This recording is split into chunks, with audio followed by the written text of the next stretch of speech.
ಆಯುರ್ವೇದ ವೈದ್ಯರು ಪ್ರಾಥಮಿಕ ಹಂತದ ಚಿಕಿತ್ಸೆಯಲ್ಲಿ ಮೂಲ ಪದ್ಧತಿಯೊಂದಿಗೆ ಅವಶ್ಯಕ ಅಲೋಪತಿ ಔಷಧಗಳ ಬಳಕೆ ಮಾಡಲು ಕಾಯ್ದೆಗೆ ತಿದ್ದುಪಡಿ ತರುವಂತೆ ತುಳುನಾಡು ರಕ್ಷಣಾ ವೇದಿಕೆ ವತಿಯಿಂದ ಉಡುಪಿಯಲ್ಲಿ ಪ್ರತಿಭಟನೆ ನಡೆಸಲಾಯಿತು.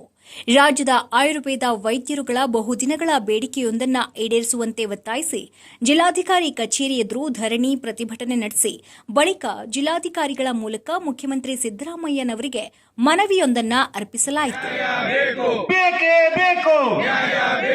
ಯಾತಕ್ಕಾಗಿ ಹೋರಾಟ,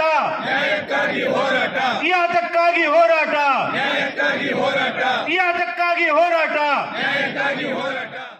ಆಯುರ್ವೇದ ಪದ್ಧತಿ ಚಿಕಿತ್ಸೆಯು ನಮ್ಮ ಅತ್ಯಂತ ಪುರಾತನ ಆರೋಗ್ಯ ಸಂರಕ್ಷಣಾ ವ್ಯವಸ್ಥೆಯಾಗಿದ್ದು, ಇದು ಔಷಧ ಮತ್ತು ತತ್ವಶಾಸ್ತ್ರಗಳ ಸಮ್ಮಿಶ್ರಣವಾಗಿದೆ. ಆಯುರ್ವೇದ ವೈದ್ಯರಿಗೆ ಪ್ರಾಥಮಿಕ ಹಂತದಲ್ಲಿ ಚಿಕಿತ್ಸೆಯಲ್ಲಿ ಮೂಲ ಪದ್ಧತಿಯೊಂದಿಗೆ ಅಗತ್ಯ ಅಲೋಪತಿ ಔಷಧಗಳನ್ನು ಬಳಸದಂತೆ ನಿರ್ಬಂಧಿಸುವ ರಾಜ್ಯ ಸರ್ಕಾರದ ಕಾನೂನು ಇವರ ವೃತ್ತಿ ಜೀವನವನ್ನು ಸಂಕಷ್ಟಕ್ಕೆ ಸಿಲುಕಿಸಿದೆ. ಈಗಾಗಲೇ ದೇಶದ ಹಲವು ರಾಜ್ಯಗಳಲ್ಲಿ ಆಯುರ್ವೇದ ವೈದ್ಯರುಗಳಿಗೆ ಅವಶ್ಯಕ ಅಲೋಪತಿ ಔಷಧಗಳನ್ನು ನೀಡಲು ಅನುಮತಿ ಇದ್ದು, ಆದರೆ ನಮ್ಮ ರಾಜ್ಯದಲ್ಲಿ ಇದಕ್ಕೆ ನಿರ್ಬಂಧವಿದೆ. ರಾಜ್ಯದಲ್ಲಿ ಆಯುರ್ವೇದ ವೈದ್ಯರಿಗೆ ಕೆಪಿಎಂಇಎ ಕಾಯ್ದೆಯಡಿಯಲ್ಲಿ ಪರಿವೀಕ್ಷಣೆಯ ಹೆಸರಿನಲ್ಲಿ ಕಿರುಕುಳ ನೀಡಲಾಗುತ್ತಿದ್ದು, ಇದನ್ನು ತಕ್ಷಣ ನಿಲ್ಲಿಸಬೇಕಿದೆ. ಕಾನೂನಿನಲ್ಲಿರುವ ಅವಕಾಶಗಳನ್ನು ಬಳಸಿಕೊಂಡು ರಾಜ್ಯದ ಆಯುರ್ವೇದ ವೈದ್ಯರಿಗೂ ಪ್ರಾಥಮಿಕ ಹಂತದ ಚಿಕಿತ್ಸೆಯಲ್ಲಿ ನಮ್ಮ ಮೂಲ ಪದ್ಧತಿಯೊಂದಿಗೆ ಅಲೋಪತಿ ಔಷಧಿ ಬಳಕೆ ಮಾಡಲು ಅವಕಾಶ ನೀಡಬೇಕು. ಇದಕ್ಕಾಗಿ ಕಾಯ್ದೆಯಲ್ಲಿ ತಿದ್ದುಪಡಿ ಮಾಡಿ ಅದನ್ನು ಜಾರಿಗೆ ತರಬೇಕು ಎಂದು ಮನವಿ ಸಲ್ಲಿಸಲಾಯಿತು. ಮನವಿಯನ್ನ ಅಪರ ಜಿಲ್ಲಾಧಿಕಾರಿ ಮಮತಾ ದೇವಿಯವರು ಸ್ವೀಕರಿಸಿದರು.